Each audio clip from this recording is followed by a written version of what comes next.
In his final State of the Union, President Obama was talking about the need in our nation for a new politics. And he said, "We the people." Our Constitution begins with those three simple words. Words we've come to recognize mean all the people, not just some. Now, when I heard that, as a Native man, I had to stop and ask when. I've read our founding documents, I've studied our history, and I had to question, when did we decide as a nation that we the people actually means all the people? Literally 30 lines below the statement, all men are created equal, the Declaration of Independence refers to natives as merciless Indian savages, making it very clear the only reason our founding fathers used this inclusive term, all men, is they had a very narrow definition of who was actually human. Now, a few years later, our founding fathers wrote another document. They started this one with the words, "We the people of the United States." This, of course, is the preamble to the Constitution.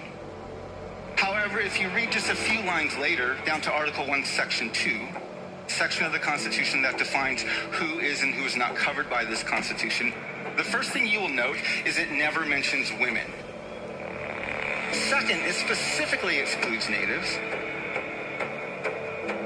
And third, it counts Africans as 3/5 of a person. So who's left?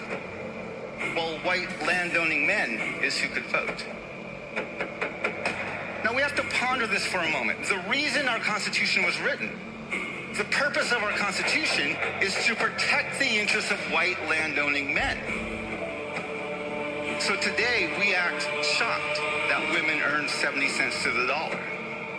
This shouldn't shock us. Our Constitution's working. We act surprised that our prisons are filled with people of color. This shouldn't surprise us. Our Constitution's working. We act outraged that in 2010, the Supreme Court sided with Citizens United and rules that corporations now have the same rights to political free speech as individuals. This is what opens the door for super PACs, unlimited contributions to candidates. This shouldn't surprise us. The Constitution's doing exactly what it was designed to do. It's protecting the interests of white landowning men.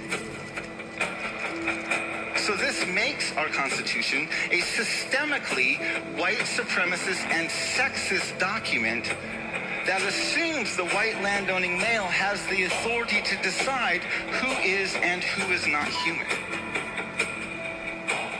See, we would rather believe